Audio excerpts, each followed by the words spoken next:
Welcome to Sports Talk Line's edition of The Last Dance coverage. We talk sports 24/7, 365. I'm here. I'm the man with no remorse. Nate Dowdy as your host, as usual, with my main man, Tom McAllister. Tom, how the hell are you, my friend? Thanks for having me, Nate. I'm looking forward to The Last Dance with The Last Dance, and this time I have a dancing partner. Ah, that's right. Takes two to tango, as we say. Anyway, one thing, I have no idea why they called this The Last Dance. I know Phil Jackson made reference to it and things of that nature, but I think a much more appropriate title for this entire thing was I Took It Personally. For the reason being, they have a bad guy in every episode, and Jordan essentially the hero. And first and foremost, with this episode 9, they started off with another villain, Reggie Miller. Take us away, Tom. You know, I think when I look at Reggie Miller, because I'm trying to remember the episode, I think Reggie kind of referenced it where, like, you know, they talk trash. And the first time I became familiar with Reggie Miller was when Jordan got suspended for fighting him in 1993. So that was the first time Reggie Miller came across my radar. And then he came out to have very memorable moments against a certain team that plays against Madison Square Garden, elevated his profile with his performances in the playoffs. But I'm trying to remember, Nate, I don't know if you remember this. Was there ever a time during the documentary where Jordan was like, Reggie Miller said something that pissed me off? Because he said that pretty much about everyone. It was more reference to Reggie, because he at that time was saying, you know what, most players were scared of Michael. I wasn't. And then it made reference to them tangling up in the series. And to me, out of all the villains of different teams they seemed to skim over the Indiana Pacers the most. What do you think? You know, I would have to disagree. I felt like they paid so much attention. They went in depth to 5 of those 7 games, which is something I don't think they did to some of those NBA final games. You know, they kind of just glanced over, all right, the Bulls won. They did a very good job in the previous episode of setting up that team and recognizing, if you followed the NBA in the late 90s, you recognized how good of a team the Pacers were. You know, they had that closer in Reggie Miller. Rick Smits was an all-star caliber player. You had the Davis brothers, who were just tough, physical guys who could bring in. You had Chris Mullin coming off the bench. You had Jalen Rose, one of the members of the Fab Five, who can give a lot of matchup problems. And, you know, the one thing with Miller, he wasn't afraid to take the big shot, and he made a lot of big shots. And I think they did a very good job of Reggie Miller when he goes into his mindset and explaining. I think this is one of the only game-winning plays they talked about where Michael was not with the ball, where he goes, yeah, you know, I had that game, you know, I was like going to put the pressure on the referee to make a call, and Reggie's running off the screen. He pushes off Jordan, he catches, and he drills the 3. And I think he brought up a good point. He's like, look at Larry Bird. And after Miller hit that shot, there was still 7-10 seconds left or whatever the time was. And Larry Bird was just stoically like, just no emotion. Like, you know, they still got, game's not over. How did you respond to that moment with Larry Bird just like not even celebrating a potential game-winning shot? That's Larry Bird. He's been there, done that. He's played against guys who were capable of hitting the game-winning shot, and he more than knew Jordan was capable. He was capable of hitting a shot in 0.9 seconds, and he was almost right. I mean, he got, despite clutching, that shot almost went in. Yeah, and I think they did a good job with talking with Reggie Miller, like seeing he's looking at the angle, he's like, oh my God, it's going to go in. And that would have totally crushed the Pacers right there. But I think the key thing was when they talked about the Charlotte Hornets series before, it was like they won 1 game, and they're like, great, we pissed off Michael, now we're done for. The Pacers really didn't have that. You know, they had enough confidence, like, you know, if things come down to it, we could win. Maybe with revisionist history, if they had home court, maybe that series would have ended up differently. And just imagine how Reggie Miller would be if he was the one that led his team to eliminate Michael Jordan from his last season. Yeah, he'd actually might be considered the best basketball player in his family at that time. So anyway, moving on, let's say had the Indiana Pacers beaten them in Game 7. Let's talk a little bit about those Utah Jazz teams. Do you think Indiana knocks off Utah? I think, both of those teams are constructed very differently. I think Utah kind of had like the big three, for lack of a better term. They had John Stockton and Karl Malone, Hall of Fame duo, point guard, power forward. They have Jeff Hornacek, who is a shooter. Byron Russell, who apparently made the mistake of offending Michael Jordan, which isn't that hard to do. No. I don't think it is. And I think it's one of the things where, they might not be as strong in the middle. I think the Pacers, the Davis brothers against Karl Malone, I think would have been an interesting matchup. You also had Mark Jackson on those Pacer teams, another Hall of Famer. Rick Smits would have been a tough matchup. I think down to it, though, I think the Pacers definitely could have pulled off a win. It depends who has home court. I would have to think maybe Utah would have home court. Yeah, the last season they would have had home court. Yeah, so that's why I think Utah probably would have etched it out because, but you never know. Reggie Miller, he's like the home run hitter.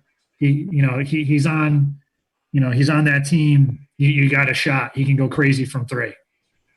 Yeah, and that's probably kind of the similar way I would have viewed it too. But as you brought up before, Indiana was brought up so much more tough and physical, particularly the Davis brothers. I think they would have brought a completely different matchup to Karl Malone. And I thought Utah probably would have had to play a lot more small ball to be able to win, which they could have matched them. They had a more than worthy point guard, Mark Jackson, and they had a superior scorer on the edge, Reggie Miller. I think on paper, the Pacers, were better. Right. Because I think they had more talent and they had more depth. Yeah. I just think the home court advantage, because Utah was so close to winning championships the season before. Usually sometimes when a team gets close and they make it back the next year, they're so motivated, they're so gung-ho, they remember that painful victory. Not unless you're going up against Michael Jordan. But I think it definitely would have been a 6-7 game series, and then also too, if you look at Larry Bird's legacy, some people say he might have been the greatest player of all time. He could also be up there with the greatest coach if he's the one who knocked out Michael Jordan and the infamous Chicago Bulls. Arguably, people use Phil Jackson as an argument as the greatest coach of all time, and that's a legitimately good argument. So people often forget Larry Bird was coach of the year and had those Pacers teams in several title contending opportunities. Yeah, and I think also too, I believe Larry Bird was also executive of the year. So he was the only person to win NBA MVP, coach of the year, and executive of the year. But did you catch when Michael Jordan said goodbye to him after that Game 7? Yeah. How do you respond to that? That was something where I'm like, and that's his friends. Yeah, well, I'm kind of the same way. I bust balls with my friends and shit like that. Excuse me, poop like that, YouTube. You didn't hear the S word. Anyway, yeah, that's just kind of the way he is. And what actually rubbed me the wrong way about Michael the most was the fact that he's a very passive-aggressive guy. Not even passive sometimes. He'd be kind of aggressive towards people he didn't even know. So it's not like you're busting balls with your friend and things of that nature. He was literally meeting people for the first time, and there'd always be some sort of a dig. Yes. You get that impression as well? I definitely think so. He seems like someone where if you're I felt like with Jordan, that's something that did come off, where he's always talking trash about people. Like he made the comment a few episodes about, UConn has a great women's team. And then the guy responded back, yeah, so does North Carolina. So I really think with Michael Jordan, it all depends if he considers you a peer. I think if he considers you a peer, he might try to totally and utterly crush you because that's the way he is. You're not competing against me, I'm defeating you. He said some things to Jerry Krause that if they were mentioned today, bullying, all that stuff, and Krause never really responded. He just walked away. And he was vilified for this, and the perspective and information could be debated. But let me ask you this question, Nate. Would you rather play with Michael Jordan or play against Michael Jordan?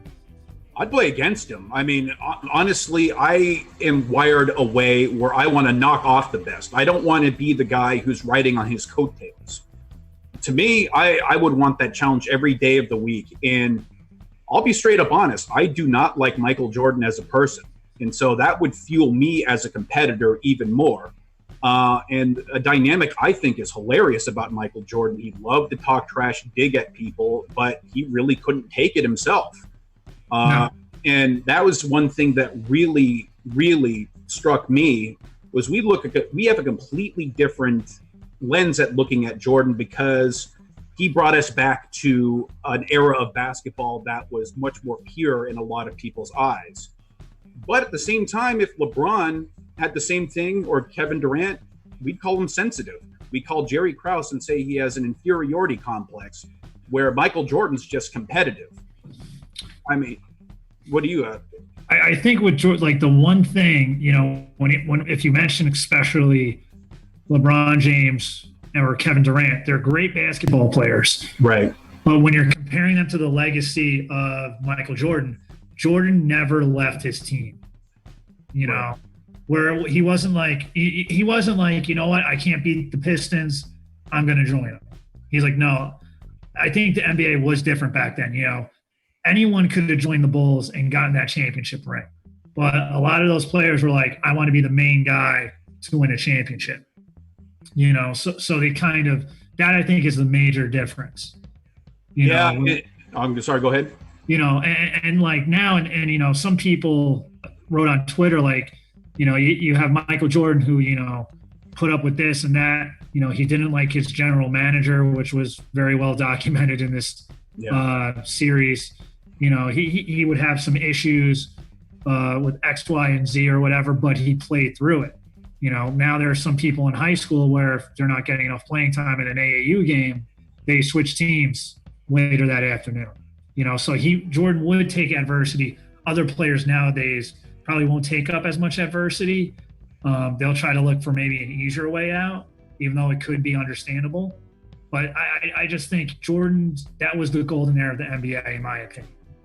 I have to agree with the golden era, but at the same time, I think you were making the kind of a similar point. The difference between the two eras is how they handled the adversity. Whereas a lot of people probably would have taken criticism and sulked and claimed the victim, whereas Michael Jordan had that motivate him. So I think that's the biggest difference. Even though he's very, very sensitive, clearly, he took it to motivate him instead of being defeatist.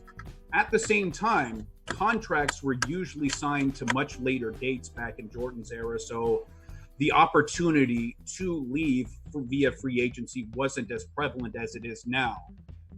Had he came up in the league, had the league been built similarly in the late 80s, early 90s, I don't know. You could possibly see Michael Jordan jump ship. Maybe not. And I think that's the thing. The dynamic of the league's changed so much via free agency. Yeah, I'm saying it does hurt their legacy, but it's understandable because if you can make the same amount of money anywhere you play, okay, if you can offer me the same amount of money as this team, I'm going to go with the team that gives me the better opportunity to win. And I think it was too, I think they had the Larry Bird rule where Michael Jordan would make, I think in the second time he came back, he'd make about $30 million a year for each season, and he'd keep on coming back and back. So that would kind of set the bar for everyone, to say the least. It's also with the league construction, would people join Jordan or would Jordan join other people? Yeah, and I think Jordan had an advantage because Chicago is a major market. Maybe the Bulls weren't a major team when he started, but it is different than being in Cleveland. Let's put it that way. Yeah, it is bigger than Cleveland, a team that Michael Jordan has crushed so many times. Right. And It's also too. Now, let me ask you this question, because this is kind of, they kind of talked about the Bulls breakup, and everyone was vilified about Jerry Krause. How do you respond to Reinsdorf calling up Phil Jackson, be like, "Hey, do you want to give it another try?" Do you think Jerry Reinsdorf could have done more to keep the dynasty intact? Yes. I mean, even Jordan himself alludes to it toward the end of the episode. He basically says, had you offered Scottie a 1-year contract with a lot more pay, you probably could have gotten me back with Phil Jackson more. And what was most prevalent through the entire series to me, if we're talking about winners and losers, I think Phil Jackson is the biggest winner here. He was the glue that kept all those personalities together. There's no way in hell they win 6 championships without him. What do you think? I totally agree. When you have someone like Michael, the players attached themselves to Michael Jordan's cape, but Phil Jackson was able to ring in Michael Jordan, which is something, and not just Michael Jordan, but Dennis Rodman, and he knew exactly how to handle those big egos. I think, just imagine if you were head coach of the Chicago Bulls replacing Phil Jackson and Michael Jordan is still on that team. That would be a daunting task. And I think he is one winner that I think comes up in this. My opinion of, I'm like, well, he's in the right place at the right time. But my respect grew for him immensely. Right. Where you're winning X amount of championships when your general manager hates you for whatever reason, or there's distrust. Your best player loves you and is like, I'm only playing for one. If the best basketball player ever says, I'm only playing for that coach, that means a lot to you. But now, who do you think was a winner or a loser? Should we talk about winners? Let's talk about some winners. Who else do you think is a winner, Nate? Gosh, I think probably after the last episode, Steve Kerr, his reputation went up big time. They obviously drew the parallel and dynamics between his father being murdered along with Jordan's, and so they kind of link him up there, and then they kind of showed you he served a valuable piece of that team kind of toward the end of their playoff run. I think another winner who came up more towards the later episodes, I think it's Scott Burrell, because, they have someone where, Jordan is trying to ride him, and Burrell kind of gives it back to him. Like, he didn't back down enough, but he also didn't go up in a corner and cry himself to sleep. But getting back to Steve Kerr, I think they did a very good job documenting him and explaining it, because I remember Steve Kerr from his time with the Chicago Bulls, but he was one of the guys too. He only got one offer coming out of high school. He went to Arizona. His father got murdered basically for being an American overseas. And it goes to show something the tragedy he has dealt with and the way he has handled himself. And also Steve Kerr, he could maybe be in the running. How many championships has he won as a player and a coach? He has, the golden touch, to say the least. So that's kind of something that sticks out too. Do you got any more winners on your side, Nate? Gosh, the big one was obviously Phil Jackson to me. How about you? Do you have another real winner? One that I came off as a winner just because of the access he had was Ahmad Rashad. Because here he is, I remember Ahmad Rashad from hosting NBA Inside Stuff. Right. And you kind of never really know the relationships people have with the players. But this documentary showed it. If Michael Jordan had to say anything, he would go to Ahmad Rashad and be like, hey, he had that one interview in '93 where Jordan's in a dark room interviewing with dark sunglasses, where that interview didn't age well. But just Ahmad Rashad just being in there and driving in Jordan's sports car, going out to the game and stuff like that, shows how much of a confidant he was to Michael Jordan, which is something that I didn't really realize. He'd always say, oh, my main man's Michael Jordan. Of course you're going to say that. You're an NBA journalist. It shows how good he was. But Nate, now let's flip to the other side. Who do you think is one of the biggest losers in this documentary? Well, to go back to the point about Ahmad Rashad, I think most people forgot he was a really accomplished NFL football player. I mean, he's in one of the greatest Vikings of all time, even before he started his great career in basketball journalism. So he's had just a wonderful career in sports. But going back to the losers, I mean, I think everyone is going to point out Jerry Krause. I mean, that's low-hanging fruit. I'm going to go Scottie Pippen. Scottie Pippen, I think, I've seen media reports where he's had a real issue with the way he was portrayed in the documentary. But if you take the totality of the documentary, you have to look at a lot of controversies. You have to look at migraine game. You have to look at the sitting on the bench when Kukoc was getting the final shot. You have to look at his back flaring up. You have to look at the way he treated Jerry Krause, the way the timing of his surgery that missed a lot of the beginning of his final season in Chicago. So he's a massive loser in my mind. How about with you? Yeah, I definitely think Scottie Pippen is one of the players that his legacy was hurt by this, because the first thing that stands out, which, they mentioned in the documentary, was him sitting out when the team needed him and Tony Kukoc hit that shot. That's something that hurt Scottie Pippen's legacy. And also there were certain things that I forgot. Like, I didn't know he delayed his surgery. So he's like, you know what? I'm going to heal up on company time. Yeah. I'm not going to mess up my summer. So that's kind of something where it's like, granted, supposedly he signed a very bad deal. And supposedly ownership told him that. But it's also, it's kind of can you really feel bad for him? And because he was always up for trades. He always wanted more money, and ownership didn't give it to him. But I think another person who comes up bad is Jerry Reinsdorf, okay? Because he is the owner of the team. Jerry Krause works for you. There could have been things where you're like, know what? We're going for this. Krause, okay, he's been the villain of this. But Reinsdorf's the owner. If he really wanted to, he'd be like, know what? This is what we're doing. So how do you feel about Jerry Reinsdorf? Yeah, Jerry Reinsdorf, I have to agree 100%. I mean, he did not do much to smooth tensions over with the team. And one of the telling things of the documentary is time after time, you see these guys having to deal with so much drama in the organization. And I think that was a reflection of the ownership. There's no way, at least there is that amount of drama without it starting from the top. And as we say, poop rolls downhill, right?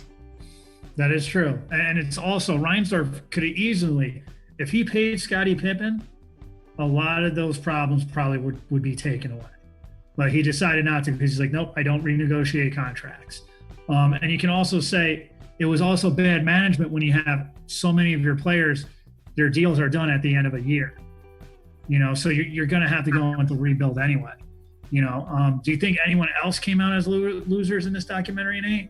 Gosh, it's tough. I almost wanted to say, well, actually, Isaiah Thomas for sure. Isaiah Thomas definitely comes off like a loser, particularly with his response even almost 30 years later with not shaking hands, and his justification for it in this series makes him look very bad in my opinion. I like how you brought up Isaiah Thomas, because I think one of the points they tried to make in this documentary was after the series, the opposing team would come and shake your hand and say congratulations. Yeah. They showed that earlier with Michael Jordan shaking the hands of the Detroit Pistons after those series.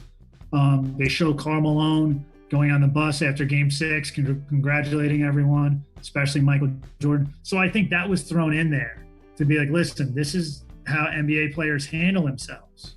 It's not what the Celtics did to the Pistons, it's what the Pistons did to Jordan. So, I think there's probably what do you got, Nate? I got another winner for you, and I can't believe I completely forgot about this one, was Dennis freaking Rodman. I mean, he juggled both of his lives so well on between the basketball, his partying outside of basketball. I mean, to be able to finagle a 48-hour period where you could just go and party your butt off is nothing short of amazing. And on top of it, his final year, he goes and he joins the NWO. And he's just there chilling. Yeah, he got fined for it. He got fined maybe 20, 30 grand. But what did he end up making by showing up? About $250,000 for that appearance. So that's a massive winner in my book. And also to add on, if you look at Dennis Rodman, okay, what is he doing? He's winning championships with the Chicago Bulls. He's main eventing wrestling pay-per-views with Hulk Hogan. and he's dating/married to Carmen Electra. If that is not what any adolescent male wanted during 1998, I don't know what else.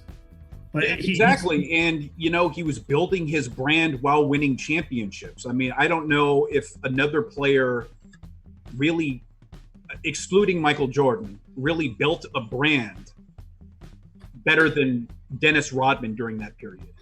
I don't think Rodman built a brand. I think he built controversy, where he was someone where wherever he went, the media would follow. He wasn't like, when I think of brand, I think of merchandise, and Jordan's A1 ahead of Rodman when it comes to merchandise. But I think, he, similar to Mike Tyson, Dennis Rodman kind of had that, like, all right, he's prone to do something crazy. Like, you watch him to see him lose his mind. That's how he built himself up, to that media attention. But I think going to a loser, one of the big time losers in this one, Utah Pizza. Oh, yeah. It came out that it wasn't the flu game, it was the food poisoning game. And, they're calling Utah at like 10:30 at night trying to get pizza. 5 people come over, and Michael Jordan eats the whole pizza. What do you expect is going to happen? Of course he's not going to feel that. So, Nate, go ahead. How do you respond to that? Yeah, well, then again, Utah is not necessarily known for their fine ethnic cuisine. One part of that. And also it's, he took the risk and it bit him in the ass. Well, it didn't bite Michael in the ass, but it bit Utah. Yeah. And it is kind of funny because does that put a different spin on it for you? Because one is the flu, whereas the other is usually lasts for about 24 hours in food poisoning. Does that change anything for you? I remember one time during the Sacramento series, Kobe Bryant said he ordered room service, and the hamburger he ordered gave him food poisoning. So it kind of goes into this too, but I'm like, you eat a whole pizza by yourself?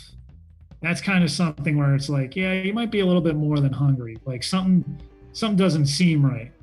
And does it change? He still had a great performance, whether he was healthy or not. Right. Might have added a little bit more drama to it, but I felt like it maybe provided closure for that situation. Be like, oh, it was just, food poisoning. So. Yeah, but we talk about conspiracies. Imagine the conspiracy had Utah hung on and won that game with Jordan with food poisoning.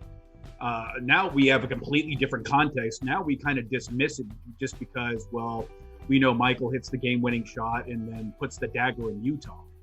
Maybe he didn't like the pizza and he was mad at the pizza and he had to, crush the pizza by, having a phenomenal game. I took it personally. That should have been the name of the show. I mean, you can't convince me otherwise. I took it personally. He did, and I think, Michael Jordan did take a lot of things personally. And I think, that's kind of something a lot of people's perspective would go into. Is, it did open up and it gave a lot of light on Michael Jordan. He's running this documentary, and, some people are maybe seeing some of his less admirable characteristics. Yeah, in speaking of the totality of everything, what was your opinion of Michael Jordan during that period, and has it changed now? I think, he's someone who, you would find any way to motivate yourself. And I think it did take a hit because there were certain things where I'm like, his mindset, like his work ethic is phenomenal. I'm not going to question that. But how he found ways to motivate himself were a little eye-opening. And I think it hurts. It kind of hurts him. And like, his teammates kind of came across like he was very difficult to play with, because he was someone that always do this and that. And, so I do think there were some challenges to being in the life of Michael Jordan, especially if you were a teammate, where anything less than a championship is a complete failure. So I think that kind of opened up a lot of people's eyes going forward, like especially my eyes, where I thought he was great. He kind of seemed squeaky clean. A lot of people forgot about the gambling issue for the second three-peat run, but it just some seems off. Where I feel like for the burden of being the best athlete at your sport, you gave up being beloved by everyone.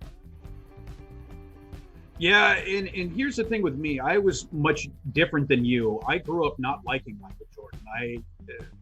I rooted against him vehemently. I wanted him to lose everything. And I respected him, though, because I was aware of his dedication to his craft and the way he willed himself to win. All of that I admire. And I actually admired his authenticity through everything. He didn't apologize for who he was during this whole thing, and I thought that was telling, and I thought that was cool. However, I still don't like Michael Jordan, and the big reason why is we see snippets of him taking things personally to motivate himself. But what I got through this was a lot of extreme competitors have that mindset, but they can shut it off in their personal life.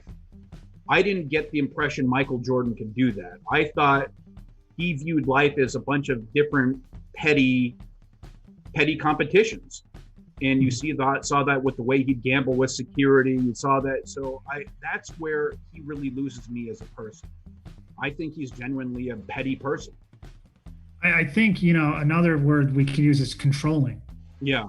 Because something that pops out is, okay, he's talking with Ahmad Rashad, who we mentioned before, and he goes to Ahmad Rashad, don't talk to Scott Burrell. This was game 7 against the Pacers. So, he's also going to management like, listen, I'm only playing for this coach. So he did try to, which you got to understand, he was the superstar. He was the engine, right? That was driving him. But he did also come across as controlling in this series. Yeah, and honestly, that makes him a lot less palatable as a person.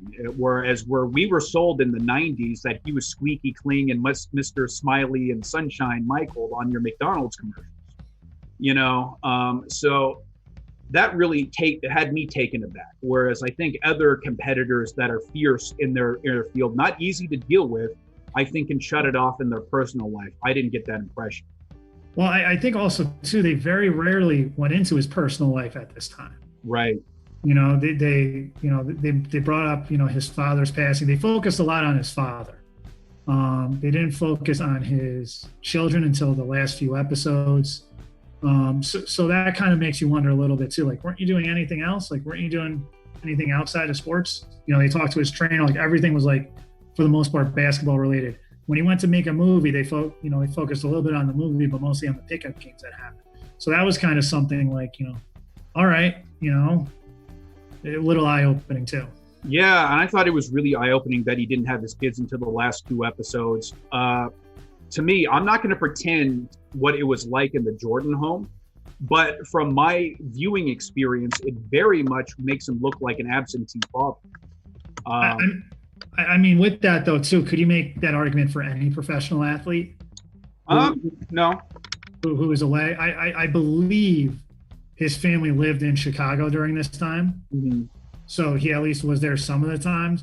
But that's kind of something too. You could almost say you can put any professional athlete in that category if they have children. Where, if they're out on the road for 41 or 82 games or something like that. He wasn't here for this, so that kind of is something where Jordan wouldn't be in that category alone, but they do show the kids sometimes popping up at games and stuff like that, but it doesn't go into their home life. Right, and I guess the difference is that you saw more recently with someone like Kobe Bryant, who has a very similar personality to Michael Jordan, seemed to be, at least in front of the camera and everything, much more involved with his kids and their other players. But at the same time, again, I need to put the label that I'm not going to pretend I know what was going on, but maybe that was a necessary sacrifice he felt to be brave. Yeah, and I think, it was kind of, during that era, it was more okay. It was more acceptable, I think, to be like, hey, I got to work when I'm home with my kids. I'm home, but I also do got to work X amount of nights and all that. So I think in that situation, with Kobe too, they focused a lot after he retired. Right. So it doesn't explain, how Kobe was when he was still playing. So maybe, they kind of just cut it off like, all right, they win the championship, they had the victory parade and kind of fade to black. They never really got into like the deconstruction of the Bulls. or, you know, how Jordan was with his family, because he eventually came back again. Yeah. So that is kind of something too, where it's like, I guess the family didn't miss him that much. Yeah. And so and that's another part of it, is we didn't see his ex-wife or even his current wife on any of it. And if I would have liked to have heard from his ex-wife, because no one was having to deal with that direct family conflict and everything than his ex-wife during that period. She went through all that. She went through the dying of his father. She went through raising of his kids. She went through kind of the baseball career. She went through all that, and we don't get to hear from her. So I thought that was a bit of a head scratch. Well, so do they even mention her name? I don't think they did. No. So that's a little telling too. Yeah. So I thought you talked about control earlier. I thought that was another area where I think Michael flexed his muscles in production. Yes. You know, I totally agree with that. He's probably like, nope, we're not talking to her. Yeah. I think and this was years ago. So if memory serves me correct, I think she did cut off the marriage because he was cheating, and she caught him in bed with 2 other girls. So bless Jordan's heart for that. But, you know, I don't think the marriage ended well. No. And so he was quite keen on leaving her out.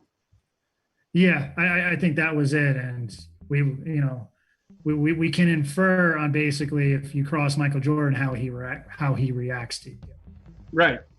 And so, he's going to go scorched earth on you. He's going to cut your throat. I mean, so I remember when this whole thing came out, Michael, I say Michael like I know the freaking guy, but I'm going to use it for this case.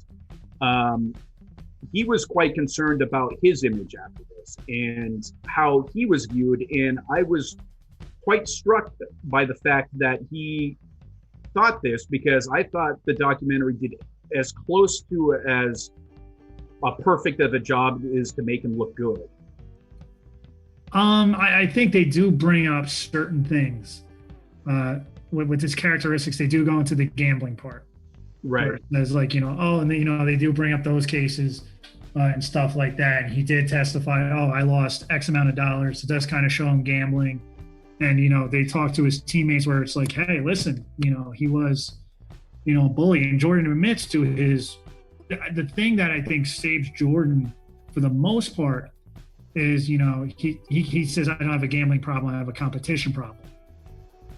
Yeah, I don't think that copied off well, but he admits what people would think are his faults. So right. I think that gets him pretty far. But I think with his image, it's like player-wise, he was phenomenal. But it's like, listen, like buyer beware. You want Michael Jordan on your team, but if you're not up to the snuff, he's going to drive you nuts. Right. And I think he gets away with quite a bit in the documentary, for the reason being, I think he represents the golden era of basketball. And so a lot of people make a lot of exceptions on his behalf. Yeah, he's good enough where, you can overlook certain things. Right. It's kind of like you're trying to tell me if Bill Wennington showed up to WCW Monday Nitro and missed practice, that he wouldn't have, been like, no, what, you're done. Or if it was someone like, I don't know, maybe, God forbid, Scott Burrell did that. Yeah. You'd probably have Michael Jordan show up halfway through the event and start pulling out his ear to bring him to practice. Right. Yeah, it's, and the same thing with kind of Rodman. I mean, I don't think with the amount of information we have nowadays that any player could ever get by with that really, again, without absolutely being tarred and feathered. Yeah, I think, you mentioned a key point. Jordan did not grow up or he did not play during the social media era.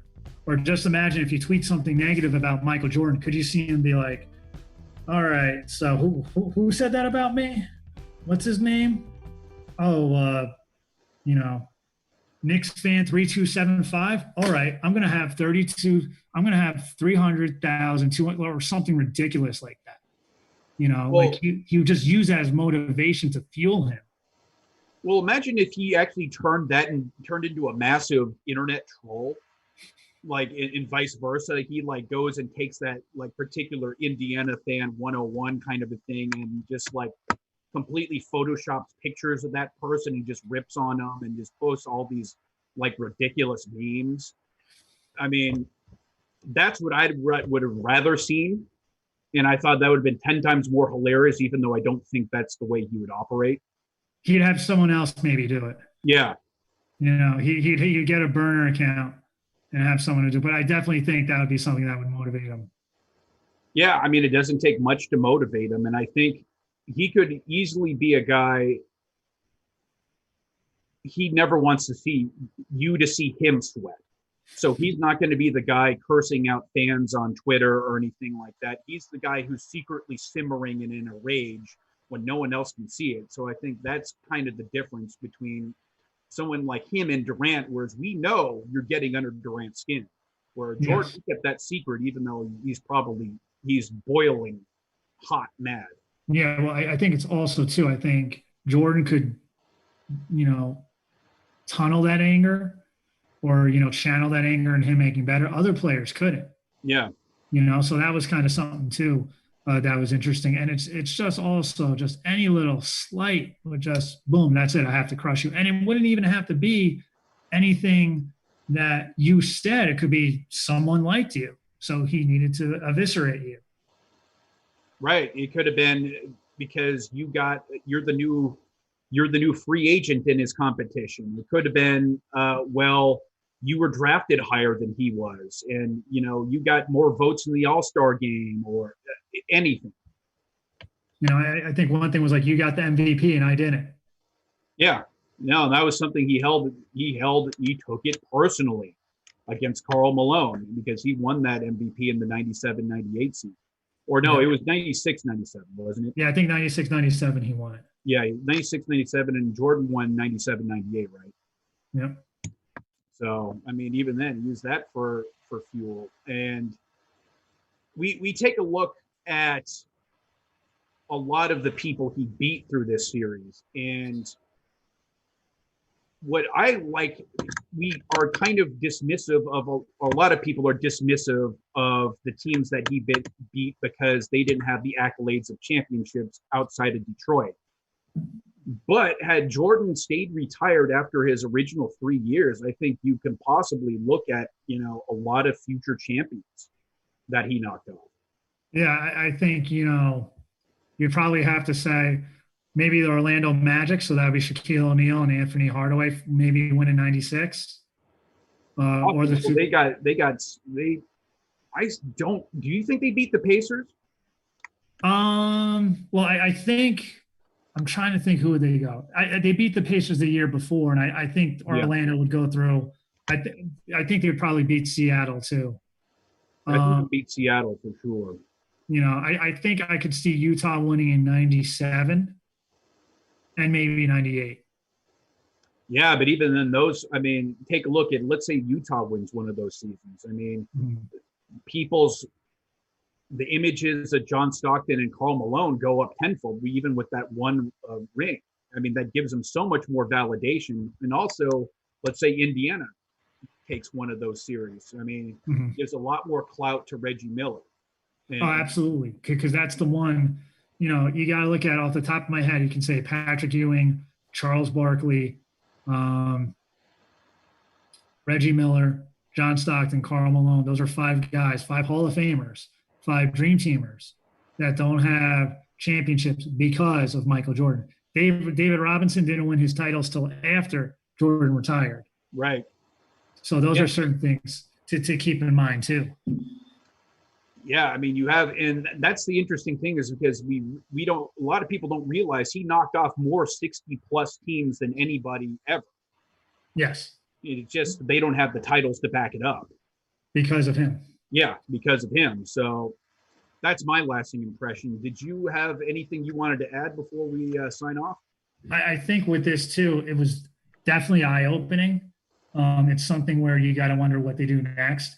And I think it definitely changed the perspective people had of Michael Jordan.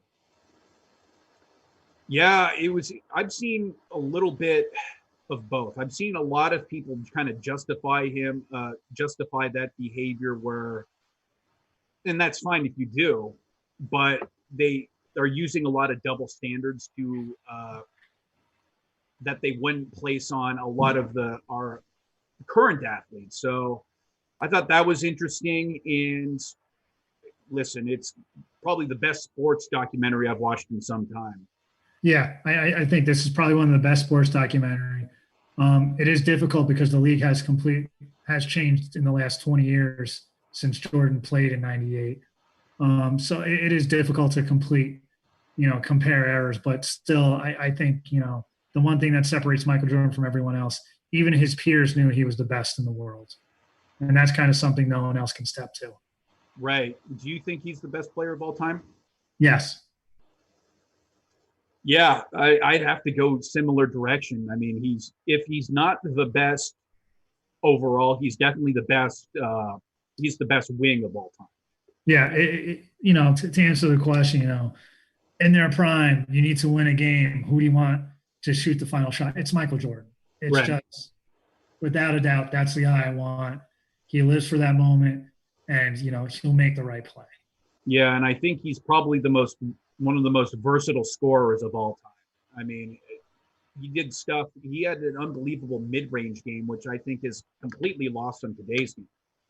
Yeah. Well, Tom, tell us where we could go ahead and find you and follow you on Twitter. All right. You can follow me on Twitter at defense_com, at DFENDS_com. Great talking with you, Nate. Absolutely. Wish we could do this another few episodes.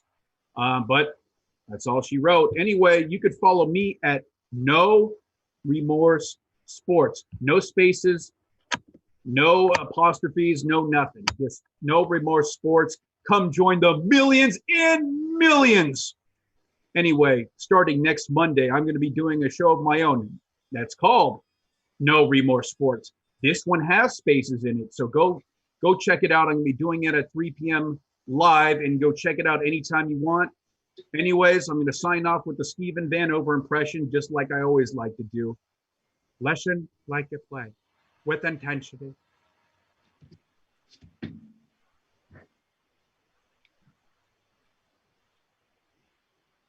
Can I scratch my balls, Lee? I take that as a no. Yeah. I remember one time, I think there was I'm pretty sure you watched Pardon the Interruption with Wilbon and Kornheiser. I used to, yeah. There was one time I think Kornheiser got suspended, and they were like going out to commercial because I think Kornheiser said something about someone. And, but it was like a female employee. It might have been Hannah Storm. Okay. And said something about the way she was dressed or something. And ESPN suspended them, and like they were going out to commercial, and they're like, Wilbon was like, "You better do something about this, or I'll start getting suspended." I'm just like, yeah. Well, it's funny. I forgot he was on the Monday Night Football team for a while. It was for a good 2 seasons. That wasn't a good fit for him. He's not meant for that. Him and Wilbon have good chemistry though, and they've been trying to copy that for the last 25 years. With all their sports shows. Yeah, they had a great Abbott and Costello going for them. And Monday Night Football, it's weird the amount of turnover they've had over the years. I mean, speaking of Kornheiser, I think he was in 2006, 2007 or 8 or something like that. And they've had a turnover just about every other year. They had for Monday Night. Well, I remember when they had Dennis Miller. Yeah, they had him for like a season or two. They learned quick. And the other thing was, who else did they have? They had Ron Jaworski, and he was a part of the Kornheiser group, and then they had Jaworski for several years. I think what it is, it's Thursday Night Football, I think they try to focus on now. And it's so tough. If you got at most 16 games, what are the odds 3 of them are going to be really compelling? Right. And Sunday Night Football has really taken, kind of the game of the week now, where it used to be Monday Night Football. Well, I think it's because of the flex schedule. Right. If the game's not going to mean anything, they're just like, they just bump you down. Right. And that's what they have in their favor. And they've been trying to, I've heard someone argue before, is the original Monday Night Football setup was just completely unique to television because they had Don Meredith, who was completely different than Howard Cosell, and so you had the kind of Abbott and Costello dynamic, and they've been trying to look for that kind of wild card for years. They tried Dennis Miller, they tried Dennis Miller, they tried Kornheiser, they tried John Gruden at the position. Yeah. It hasn't really stayed. Yeah, I think part of it too is, the games don't mean as much. Do you think wrestling impacted it at all? Oh, on Monday nights? Yeah. God, that'd be a really interesting study. I mean, it certainly doesn't now, but in the 90s, I think you had probably a point. And I'm trying to think who were the guys in the 90s during the call? Mike Tirico? Mike Tirico was kind of the head at one point, but I'm trying to think who was on color commentary. I remember it always being on ABC, and I think it was on ABC before it really before ABC got or joined with ESPN or got bought by Disney. Right. So I remember it being like one of those guys, and I never had an issue with it. And then honestly, I think Booger McFarland I don't think he's great, but I think he gets too much shit. I think, we're in the era where, now they criticize. I'm trying to think, it used to be like maybe like one or two announcers get criticized. Now everyone gets criticized. Yeah, unless you're John Madden, you suck. John Madden was the Maddenisms from the football game. Yeah. I mean, you could tell John Madden probably isn't a Rhodes Scholar, but he was still great at what he did. He could relate to the rest of the football world. I think Pat Summerall is a good example. Yeah. Him and John Madden, like you said, kind of like Abbott and Costello. Like Summerall's like very, I didn't even know he was a place kicker. Yeah. And it's like, oh yeah, and this and that, and like murder, she wrote. Yeah. So they were a good combination. Trying to think who else. I think of a lot of Yankee announcers, but for football announcers, was it Joe Buck? Joe Buck and Troy Aikman. Joe Buck gets a lot of shit. He does. I think he's okay. Yeah, me too. I don't think he's awful. I think someone else, Tony Romo, I do like though. Yeah. When he was calling all the New England plays, Jim Nantz, I think no one really talks that much trash about. Yeah. Yeah, but Buck gets the majority of it that I've seen. And Al Michaels, I don't think anyone really talks about. Oh no, Al Michaels is beloved, and I think him and Madden together are probably some of the best. Yeah. Oh, did you see a lot of colleges are going to be opening up with students in August? Yeah, and then at least in California, Gavin Newsom said that sports with no games can start the first week of June. So it's progress. I saw something like Notre Dame and a bunch of schools are like, you'll come on campus August 10th. We'll finish before Thanksgiving. So I wonder if they're going to have like a longer break in the winter. Maybe. And then just be, which it kind of, I guess it kind of makes sense, for at least this trimester. And then you would only really have, athletes on campus. Yeah, I'm curious what they're going to be able to, since in California, if we start the first week of June, I wonder if we're going to be able to see the finale of the basketball season, is what I want to know. I think all the basketball players are for it. Yeah. And like the one thing with baseball, like I almost feel like it's not worth them playing financially. Because the players would have to give up so much money, or the owners would have to give up so much money, even though I do want to see Major League Baseball. Right.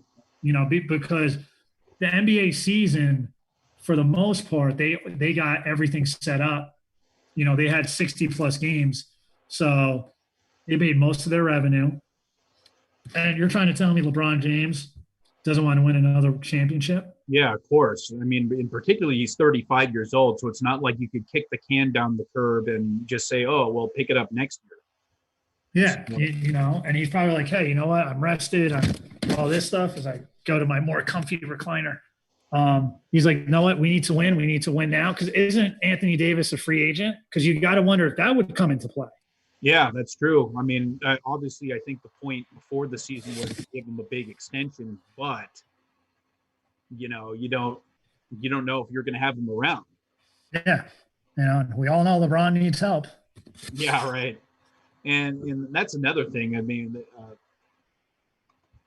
you knew LeBron was going to go to a major market just because it was just going to be an easier calling card to get free agents over there. I thought it was more because, he has a production company now and he's Oh, that's executive. true. I just read something that he's in the trying to get together with Adam Sandler to make a basketball movie. Did I don't know. Did you hear the rumor that like LeBron James wanted to do Space Jam 2 and no NBA players wanted to go with him? No, I didn't hear that. That's what I heard. So Yeah, I mean, I get LeBron making Space Jam. Uh, I get them making Space Jam, but I don't know. I think LeBron needs to go do his other avenue. I mean, I just think it's just do something else, not Space Jam. That's Jordan in Space Jam. but they probably showed up with a buttload full of money. Yeah, exactly. I mean, but it's also too with LeBron. It's also you mentioned he's 35. Will he be someone who they have to rip the uniform off of, or will he be like, no, I'm going to walk away? yeah, well, now you bring up production. It's going to be interesting because maybe he's looking to his life past the NBA. Maybe he wants to be the basketball Dwayne the Rock Johnson. Maybe He transitions into being an A-list movie star or producer. Does he want to get that EGOT? Yeah. Well, he'd have to do Broadway. I don't know, but Broadway would be tough. But yeah, I don't know. I mean, it seems like he's trying to make big moves. Yeah, and he produced some things. Well, there's a part of me too. Like, is he actually producing it, or is it just like he's putting money on it? So I think at least the way he's doing more than putting money behind it. Okay. I mean, he did have that comedy. I forget the name of it that he acted in with Amy Schumer. Trainwreck. Yeah, I never saw it, but you're not the only one. Yeah, right. I heard actually John Cena, believe it or not, was like outstanding in that movie. Yeah, that kind of led to Cena, to grow in roles and stuff like that. Do you think we'd ever get a Rock and Cena in the same movie? Possibly. I actually think John Cena has more acting chops than The Rock. I can kind of see that maybe because Rock is he just comes in as like that brolic monster. Yeah, he just comes in with that presence. Cena is someone who would come in and just be like, he could probably play multiple roles. And like here's the thing though, when The Rock is at his most entertaining, he is so freaking out there. Yeah, no, he's a goofball. And him on the mic is just deadly. Did you ever see the Saturday Night Live John Cena hosted? No. It was pretty. I thought it was pretty good. They had all the SNL cast members try to like cut promos on him, and one of them comes up to him and he's like, "Oh, who are you?" He's like, "I'm Leslie Jones, bitch." Yeah. She just goes over and she's like, "Oh, wait, you're handsome. Oh, look at these muscles. Here's my hotel room." And like I think Kel Mitchell comes up and hits him with the chair, and Cena goes berserk. Nah. But no, I think Cena probably does have more range, where he could probably be in a more serious film. Rock, not so much. Rock is an action star. Rock's an action star, but it's funny because he was so good on the mic in WWE, and like you said, when he was on his best, he was wacky and just out there. Just like one of the best promos was one of his best lines is, "Shane McMahon, you could suck on a monkey's nipple." I think the best one is like, "What's your name? It doesn't matter what your name is." Yeah. And it was what else was it with The Rock? It was just some of his stuff is just absolutely, there was that one, and it doesn't matter what you think. He timed that well. He killed Billy Gunn, just totally, utterly killed him. Yeah, he did. In promo. He was a great shit talker. Oh, he was phenomenal.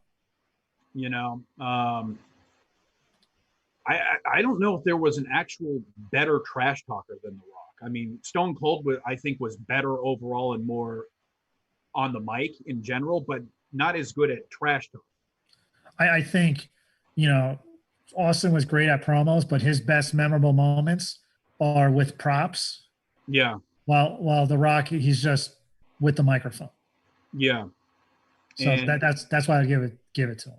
Yeah, and then the what thing with Austin I found just freaking hilarious. A lot of people like got on their nerves, but I just lost my shit to that. Yeah, he back then, like, he could get anything over. Yeah. And he just starts listing all the beers he's gonna drink. Yeah. White wine, red wine, little 6-pack of beer, and then I'm gonna get a double Whataburger. My favorite Austin moment was in the grocery store with Booker T. Oh yeah, that I think classic. My favorite was actually, and then this wasn't necessarily the most entertaining moment, but it was Monday Night Raw when Bret Hart just had his knee surgery, and then he beat Bret Hart not Bret Hart, but Stone Cold beats the crap out of Bret Hart, does all this damage to his leg. They have to put him in the hospital, and then he's driving the ambulance and continues to beat him up. Yeah, Bret Hart talks about it in his book, I think. Yeah, and it's just like, oh no, this is going straight to hell, and that because that was the first time it was done. And yeah. I think like continuing the beatdown is like one of the new ways. I think Braun Strowman did that a few times with like Roman Reigns. Just like that. And he completely just shifted the dynamic of the way we view good guys and bad guys. He did the anti-hero. Yeah. He's someone who probably doesn't like people that much. Stone Cold? Yeah. It's weird because at least on his podcast, you could totally, at least from my perspective, he looks like a very personable guy. Mm-hmm. I think now he is. Yeah. I think he knows how to sell you'd be a great salesman, I think. Yeah, I think a good one with Austin. I remember him wrestling on ESPN with the USWA. Yo, it's a way back. So I remember him on that. I think it was either USWA or GWF. That was like Steve Austin with Blossom, who was his first wife. Then he went over to WCW.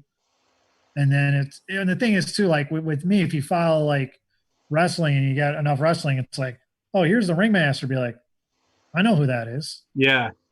But they kept him Steve Austin, and man, he saved that company. Yeah, seriously did.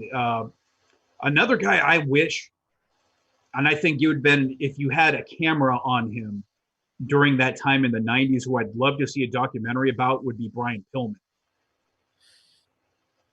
He had definitely had a lot of stuff happen with him, to say the least. A lot of accents, and like he pitted one against each other. I think the companies and he signed with WCW or WWF, and it was going back and forth, because he was someone too where it's like, oh, he's here now, like he switched real quick.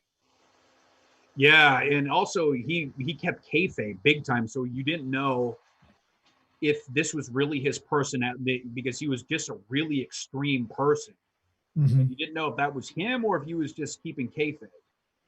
Yeah, and the other part was with Pillman, that he, like, the part with Kevin Sullivan, like Kevin Sullivan really started hitting him because him and Pillman had issues.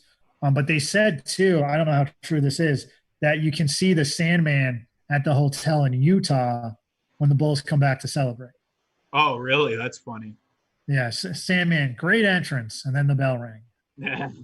Well, did you ever hear the story about Brian Pillman and Psycho Sid getting into a fight at a bar?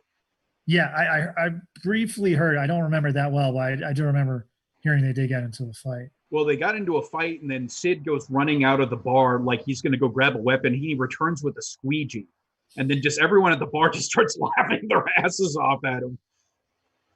Yeah, and I think Sid, there was the Sid and Arn Anderson incident. Oh, yeah, where he got stabbed. So yeah, Sid was another guy who bounced around a lot. Yeah, I mean, they really tried to push him in the '90s. I mean, he held the belt at least once, maybe twice in WWF in the mid '90s, where they were kind of going between Bret Hart, him, and Shawn Shawn Michaels. Michaels Yeah. with the belt. It was also funny. Did you ever see? You've had to have seen this. The entrance of the Shockmaster. I seen it on tape. I know Yeah. what you're talking about. Well, probably the funniest part to that was Sid's reaction, because all the other wrestlers in the video really understood the humor of him tripping over, and like you hear Davey Boy Smith go, "He fell flat on his ass. He fell flat on his ass," and then you see Sid not like being able to recognize the humor in the moment. He's staying in. He's the only one staying in character, and he's flipping out like, and then just everyone's just laughing their asses off at him tripping over.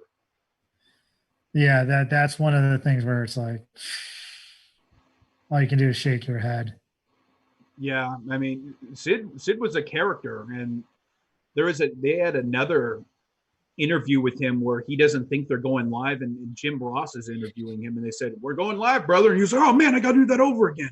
Yeah, I remember that one. I've seen that one. Yeah, You know, whereas it's like, oh, can get no one. Nope, this is live, pal. And Jim Ross just sticks to it. Like, I think Jim Ross is one of the greatest announcers. oh, I think he's my favorite announcer in any sport. He's absolutely brilliant.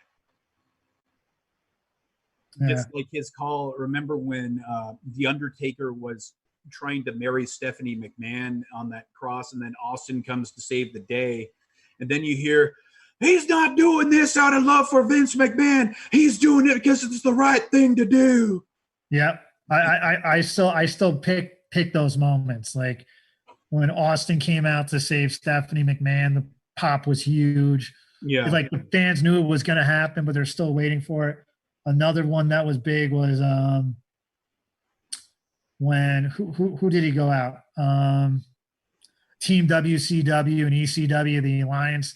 Yeah. They're all getting their ass kicked. And then you just see Steve Austin slowly just kick everyone's ass. Then he goes in the ring and hits everyone with a fucking stunner. That was just great. And then he turned the next week. Yeah, that was actually. Well, imagine if the WCW actually had their stars and that weren't sitting at home collecting a check. That angle would have had so much more potential. Yeah, I think they tried to rush it. Like the only one who really got over was like Booker T.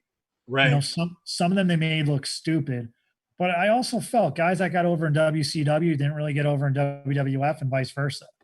Yeah, you made that point before, and I was trying to think like, okay, very few guys like got over in both. I think maybe Booker T's one of the guys who got over, but then again, he was never a guy that was really pushed to the top in WWE.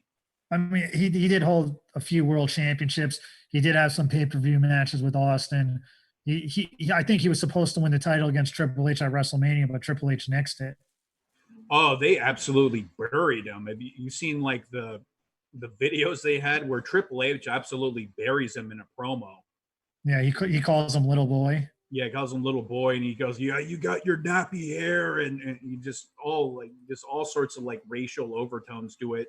And then it's kind of like, okay, now we're setting up for Booker T to win now. Mm-hmm. And then they just absolutely squashed him by having him lose. Yeah, that's kind of one of the ones where it's like it doesn't come across well. But Booker T, you know, in his defense, he never really complained about it. Right. Well, hey, we've been live this whole time? I don't think so. Yeah, because he's saying to wrap it up. So let's see.